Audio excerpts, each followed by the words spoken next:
In a world brimming with complexity, few creatures embody harmony like the honeybee. With tireless precision, she dances from bloom to bloom, each motion guided by millennia upon millennia of instinct, each act in service to the whole. And then there are the beekeepers, watchful stewards of this ancient symbiosis. Part agri-scientist, part poet, they move along their hives with the efficiency of Moe, Larry, and Curly, tending to the bees' needs as best they can comprehend, and with the infrequency of a waterfall in the Sahara, sometimes running off, flapping and flailing like a penguin on a hot sidewalk. This is their journey.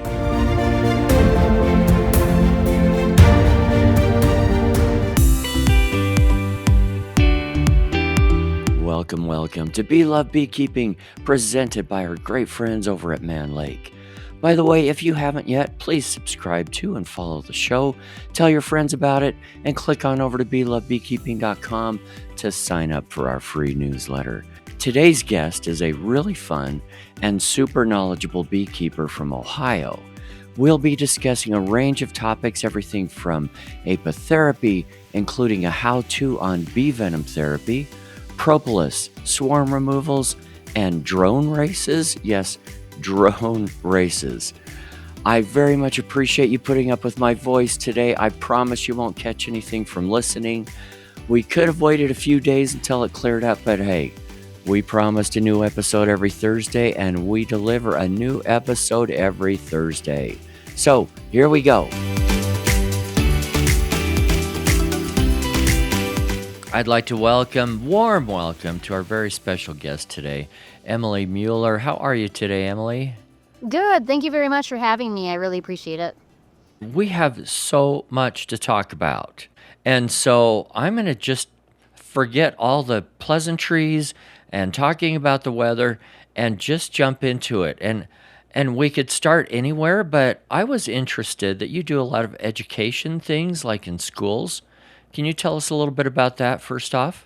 Yeah, so my heart was with with teaching young children, because I feel like if you start with people, with children especially at a young age, then they'll grow up with less fear of certain insects, and especially flying insects that sting. And so kind of bringing honeybees to the school rooms and walking through the process and allowing them to see them up close and learn about how they only sting if they're threatened, and the comparison of honeybees versus yellow jackets, which are the ones that go after your pop or at the trash can at the fair. So just kind of explaining all those differences to kids so that they are fully aware of it.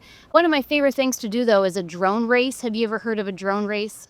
No, tell us about it. So what you do is you take, if you live within a 2-mile radius of the location that you're teaching at, so for my local school district, I can go to one of my hives and collect a handful of drones, and I take them to the school, I do the presentation, and then I split the kids into groups, and I allow them to pick a color from my queen marking pens. We mark one of the drones, and then the teacher and the children go outside, and I go home because I'm so close to the location, and I text the teacher and I say, release the drones, and they release the drones, and I video record the front of the hive, and the first drone to make it back is the winner for the end of the program.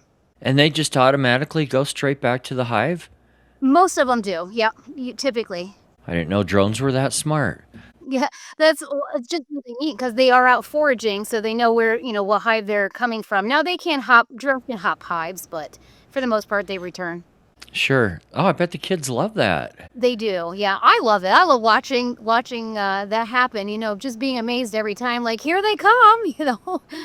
If you're, say, half a mile away, about how long does it take? Oh, minutes, if that. Like, that's about how far I am from the local school, is about a half mile. And they're there within 5 minutes at the most. I would say probably 1 to 2 minutes they're back. That's what I would have guessed. Oh, that is so fun. Yeah, yep. Well, it takes the creativity to get the kids' attention, so that's fantastic. Then are they just full of questions after that? It depends on the age. Older children, not so much. Maybe they'll ask a couple questions. Younger children, they usually tell me about every time they've ever been stung. And so, like, I have a question. I was stung one time, I'm like, that's not a question. Let's answer a question. One of my things that I'm just most interested in is everything apitherapy.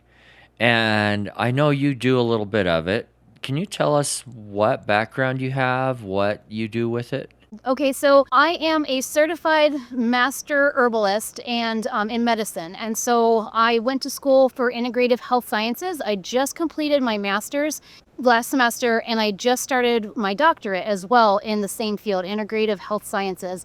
And prior to that, I had done just a lot of self-taught education about herbs and bee products in general. And I kind of, because I teach a lot of classes, and I didn't want to offer the same basic classes that everybody is teaching. And so I started to learn more about apitherapy, especially, how honey it can be healing, how pollen can be healing. And I tell people those things in the markets when I used to sell in the markets, like, oh, vitamin B, there's an excessive amount in pollen where it's meeting your nutritional needs, and, things like that, just to kind of spread education and awareness about it. But then I realized I could actually teach a class. So I started teaching a class, and a lot of people wanted to know more about bee venom. I have personally been stinging myself and my husband for probably close to 10 years. He has scoliosis, and I had symptoms of Lyme disease, as well as just other issues. Anything that hurts, I'm willing to sting it.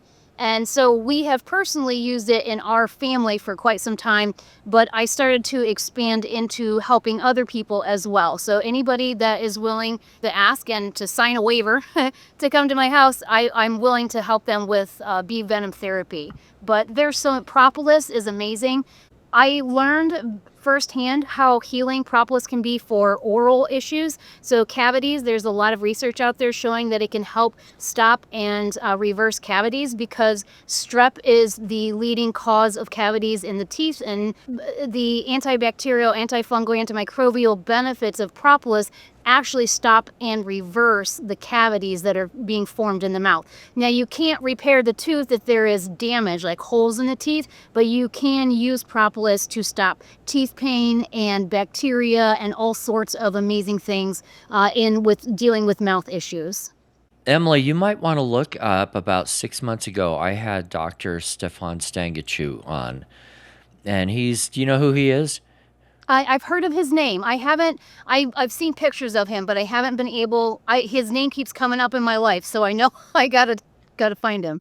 A lot of people know him as the world's leading authority on everything apitherapy.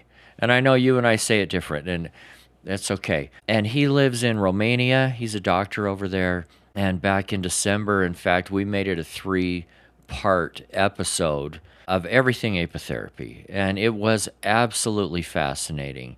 And people, when they hear the term, they often just think of bee stings or bee venom therapy. And it's so much more to that. In fact, last fall, for the first time, we made some Propolis tincture. And you can tell I've got a little bug right now. And I've been 2 or 3 times a day gargling with this Propolis tincture. And I'm not going to say it tastes great. It's kind of nasty. But this isn't turning into things that the people I got it from ended up with. And I thought that was pretty cool. I also had a little sore in my mouth at the same time, a little canker sore, and didn't even think about it. And it went away. And it just happened to be while I was using this Propolis tincture. So Yep. there's some amazing stuff there. It really is absolutely phenomenal and very healing to the body.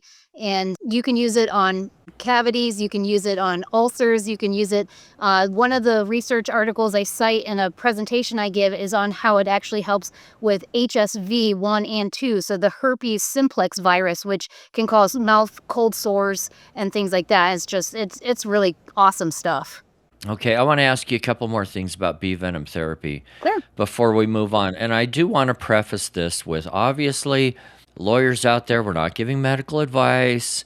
It is always a good idea to have an EpiPen on hand if you're doing anything like this, or frankly, even if you're not, because as a beekeeper, you're more likely to get stung.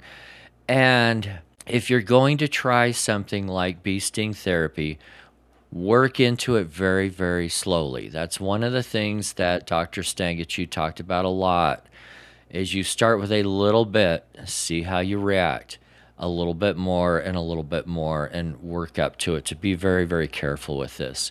So we don't want people to just go into it willy-nilly like, oh, I've got such and such, and Emily and Eric said I should just sting myself 10 times over here. And no, let's be a lot more careful than that. Okay, now that the legal jargon's over, Emily, tell me how you got started with it. You mentioned about 10 years ago, and was it for your husband first? Actually, I've thought really hard about this, and I can't remember what made me start thinking about it. I don't know if it was somebody I've heard, because I was a county inspector for a few years, and I think just networking with beekeepers and them telling me, oh, like my grandpa used to do it for his joints and arthritis, and I think that's kind of where it started. And then I broke my foot. I was supposed to run a 5K. So I thought, hey, I'm going to sting my foot and see what happens. And it healed very quickly, much faster than what I was, they told me that it would. They even asked me, like, what did you do different? And I said, to be honest, I was stinging my foot. Of course, they think I'm crazy. Then my husband had a lot of back pain, and I told him, like, hey, if it's working for me, I think that this would also be beneficial for him. Now, it's not going to do, we're not reversing things like scoliosis, but he does find relief in his joints, especially through the back pain he has when I do Venom treatment on his back, and especially his hips. His hips hurt pretty often, and so we will just, sting certain areas related to those. Like you said, this wasn't a you just jump in and start doing multiple stings. There's a whole protocol. It's a very slow process. You want to first make sure that you're not going to have a reaction, but always know you can have a reaction later on, even though you haven't had one prior. So it is it's not just a willy-nilly kind of thing. You really need to know what you're doing. Okay, and how has it worked for you? I almost died actually a few years ago.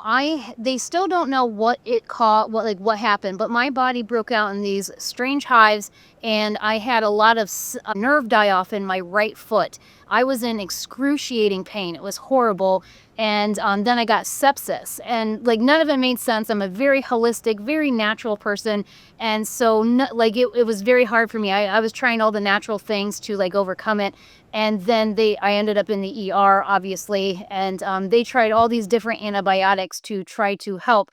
They used some of the strongest, is all I remember. I couldn't tell you all of them, except one of them was doxycycline. And I did respond very well to doxycycline, which is typically used for Lyme. They did do I think it's called a blot test, to see if I would test positive for Lyme. And at the time, I was not. I've never tested positive for Lyme. However, that's kind of one of the things that you find when you do research, is that you may never actually test positive on certain testing methods that they use. However, after two things that I noticed, now I went through this 2 different times, a year apart, and still have no idea why. But when these symptoms arose, I was not being stung. I'm stung often because I used to do cutouts, so cutting bees out of houses, and then I'm just a very irresponsible beekeeper who doesn't always wear a suit. And so I'm stung pretty often. And these both time frames that this happened to me were winter or very, very early spring prior to getting stung. I never have these symptoms during the summer when I'm stung regularly.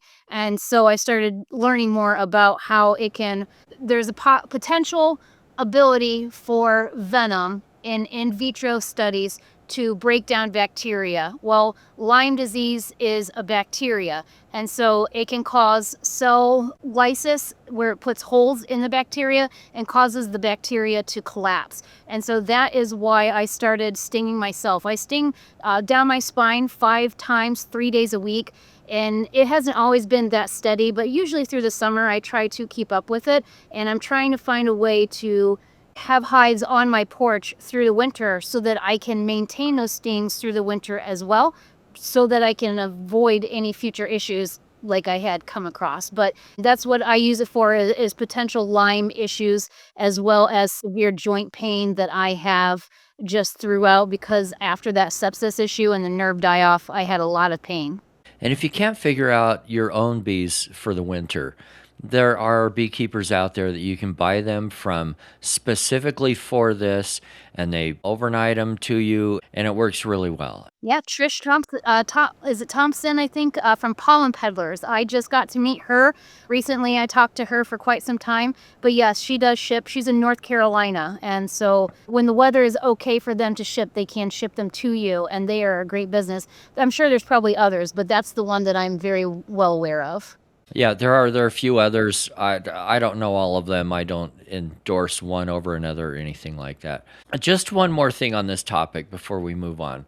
If somebody wants to try this the first time themselves, as someone who has done quite a bit of this, I can tell you it is not an easy thing to sting yourself the very first time. It's like it's like everything in your DNA is saying, do not do this. We are supposed to run from stinging things. And you take a bee with these little, what do you call the little tweezer thingers you use? Reverse tweezers. Yeah. And you take these and you figure out how to catch a bee, and you hold it with this and you decide where you need it. And doing that for the very first time is not easy. There just is a mental thing for most of us that I find fascinating in myself. I'm like, why? This shouldn't be so hard. I've been stung a million times. But doing it to yourself is. Any advice? I would say that if I could go back and if I had to do, I mean, there's opinions I would give for people who aren't beekeepers versus who are beekeepers, and but the biggest thing I would say is have somebody else sting you first, so that you can kind of feel that pain and go through the process. I encourage people to ice it first, because that does reduce the burning sensation that you typically get for a while. Quick break to discuss what just might be on your mind right now. Come on, admit it. You're imagining the upcoming honey harvest. Because no matter where you live in the world, it's either here now or it will be in the near future. And Man Lake is making it so easy to plan for. Click on over to Man Lake's website for an amazing selection of extractors, filters, bottling supplies, uncapping knives, supplies for comb honey, everything, and I mean everything you'll need. But if you aren't there quite yet, and the honey flow is right around the corner, make sure you have extra supers on hand. You never can have too many or be too prepared. And right now, Man Lake is offering podcast listeners $10 off your next order. Just enter code MLBLOVE10 at checkout. That's manlakeltd.com, discount code MLBLOVE10. It will hurt if you use your appendages that they're being stung on. Like if you're using your feet, you're going to swell more, so I always encourage people to do it in the evening and then put their feet up if they're doing their legs or towards their feet area. But as far as it really is, it is hard to force yourself to sting yourself, because you know that it's going to, it isn't comfortable, it is a little bit painful. I don't know, you get used to it, you really do. I had to do Lovenox injections when I was pregnant, and it was very similar, where I didn't want to do it, and then 9 months later, I'm like, I can hit my stomach anytime, no big deal. It takes time, and you are completely normal, even if you have bees and you've been getting stung and you're still nervous to do it. And how long do people need to leave the stinger in to get the full venom effect? That's one thing some people don't know. You don't just scrape the stinger out immediately like when you get stung out in the field. It's recommended 15 minutes, but I just kind of watch and see when it's done pulsating. Once it's done pulsating, I'm okay with pulling them out. I would say at least a good 7 to 10 minutes, you're pretty good. You have most of the dose at least, and you can, if you're trying to hurry along. Because I have people who they have busy schedules and they're just stopping here as quick as they can, because they're coming 3 days a week sometimes. And so we will sting them, and then I only have them hang out for about 10 minutes, and then we pull the stinger out. I have a couple people who are beekeepers and they're comfortable with pulling the stingers out themselves. So I just sting them in the area, and then they get in their car and they leave. And hopefully don't have a reaction. It's never a new patient, and I wouldn't say patient. It's never a new client. It's never somebody that I haven't gone through the whole experience with them, sat and watched them multiple times. Very smart. Back to Propolis. I noticed on your website you have a Propolis mineral paste. What is that and what does it do? I had let's see, like the whole story. So I had to have a CT scan when I was pregnant because they thought I had a brain bleed. And when I went through that, it would have been the development time for my child I was pregnant with to have the teeth development happening. Well, once he was born, it was about, I don't, when the teeth start coming in, the front teeth, I couldn't tell you right off the bat, but by 18 months, he had some major issues with his forefront teeth, and we couldn't figure out what the cause was. And so we believe it was likely exposure to the scan that caused issues for just his baby teeth. And so the dentist wanted to do surgery and they wanted to put him under to extract all 4 of those teeth. And I did as much research as I could because as a mom with young children, I didn't want to put him under. And I found out that you can do something called remineralizing your teeth. So you are putting different products, most of them like a clay, aloe powder, different things created that will help with that process. In addition to Propolis has these benefits as well. And so it made sense to me to look up and research all of the ingredients that would be beneficial to remineralizing your teeth and then add Propolis to it. And so that's what I did. And we were actually able to buy about 2.5 years. He was 4.5 when we finally did do the surgery. So it didn't, like I mentioned before, it doesn't repair the damage there, but it will slow bacteria growth and it will stop certain bacteria from forming and causing further decay to the teeth. I feel very blessed that was something that happened for us. And a friend of mine reached out and said, hey, my daughter has a cavity in her molar. And she, we tried to take her to the dentist and she lost her mind. And so they recommended putting her under. What was your experience? So I gave her some of it and the cavity disappeared after about 6 weeks, like completely gone. And they did not actually ever have to do anything further with the tooth. I still see that little girl pretty often and she never had to have anything done to that tooth after that. And so it kind of blew my mind to know that was a possibility.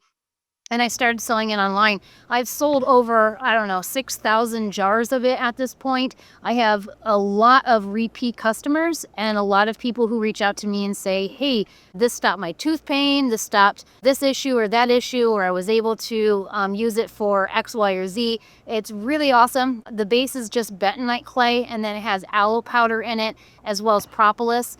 I still see that little girl after her mom had used that and she's never ever had to have anything done to that tooth further and she no longer has the cavity in the tooth. That is very cool. What is everybody else using it for? Like, what would I buy it for? For oral health or something else? Some people use it just to apply like for brushing, for sensitivity, for gingivitis, but most people are purchasing it for remineralizing teeth. And then I market it towards children specifically because a lot of parents don't want to put their children under or take a medical route unless absolutely necessary. And so this is a way to kind of buy time until they're a little bit older and can have something further done. I would never encourage a parent to only use this, still see the dentist, still ask their opinion, still have them watch it, still do x-rays because you can get an abscess still. That's always a possibility. And that is actually what ended up happening with our son is that he started getting abscesses. So we were able to ward it off until it became unsafe. And then once it becomes unsafe, then you need to act further. All right. Let's jump away from medical for a minute. Let's talk about some of the other beekeeping things that you do. By the way, how many hives do you run? Right now I have probably close to 30. All at one place, or do you spread them out? And I don't think I mentioned this up front. You're in Ohio, right? In the United States? Okay. Yes. So are these spread out over a few different locations? I do. I have 4 different locations. My main hub is my home where I bring in all my swarms, and then once I establish them as a healthy, thriving colony, I will move them to an out yard. And that way, if I ever bring anything in to my yard, then only a minimal amount of them are exposed. But yeah, and then this is also where I don't graft queens, but I do produce queens. I do it naturally through the hive, breaking them down and things. And so this is where I mate, the queens are mated, and then I move them to my out yards. Can you give us a little more explanation on that? Take us really step by step through that process. So to make my own queens, what I will usually do is I will wait for one of my strongest colonies to start showing signs of swarming behavior and developing cups. And once they have cups, or especially if they have eggs in them, then if it's a large colony, and I typically run 4 mediums for winter. I do not care for deep boxes. I use all 8-frame medium equipment because everything is interchangeable. And so I will take basically each box off as long as they all have eggs and brood. I will make sure that there is a queen cup or queen cell in each one, and I will divide that large colony into 4. In addition to that, I make sure that I have a frame feeder in there so that they have a lot of carbohydrates, and then I will put a pollen patty in as well for protein, because they cannot produce a good queen or a lot of royal jelly unless they have the protein from the pollen patty. One additional thing is when I divide them, wherever I'm placing them, I don't leave one hive in the same location that it came from. I will typically move one at least a foot or 2 feet to the right, and then the new one I'll put 2 feet or whatever to the left, and that way when the foragers are returning, they are choosing a hive to go to instead of all the foragers returning to one. Or I will take them to an out yard so that they're not so that the population stays well, because I want them to create a very good healthy queen. I love it. We're learning a lot today. Would you be willing to share with us some kind of wild and crazy beekeeping story you've had? So I've been thinking about this for a few days, and I'm like, oh, I know so many wild, crazy things have happened. Like one time my husband was on the end of a 50-foot ladder at the top of this very old historic building, and what we thought was just a swarm was actually a bee's building comb. So then it turned into, now he has to cut this comb off the outside of the building, carry it down this really long ladder, and on the way down, the queen was in it, and she like flies out, and he's standing there, and he can see the queen flying around. He's like, the queen is like out of the box, and I climb up the ladder, and I literally like snatched her in the air with my hand, and I was like, how did that even happen? But then we put her in the bucket, and she stayed in there with them, but it was just the process of being cut from the wall that caused her to fly out. Other than that, I mean, I have bad stories, like dropping hives on accident, trying to transport them, trying to look professional, and definitely didn't. I think we've all done that kind of thing. This morning for me, yeah, luckily a bunch of people weren't watching, but mistakes definitely happen. Wow, I'm picturing that. That is a super tall ladder. Yes. And I'm impressed with your superhuman ability to catch a queen right out of the air. That is very impressive. And not squish her. Yeah, and that's the biggest thing. Oh, I mean, how about that whole thing of accidentally killing your favorite queens? I mean, I've done that too. All right, tell us a little bit more about the swarm removals that you do. Is this something that's part of your business, or you're just rescuing bees, or what's the story? So my business is called Mueller Honeybee Rescue, and that was the whole. To be honest, I'm a mom. I'm a stay-at-home. Well, I was a stay-at-home mom, and I homeschool my kids, and so I couldn't budget-wise afford this very expensive hobby, because beekeeping is not cheap, to be honest. And so I really wanted to be a beekeeper, and I only had one empty hive, and we caught a swarm first. That was the way we became beekeepers. And then I decided I wanted to grow. We found some equipment used at an auction. We brought that home to use.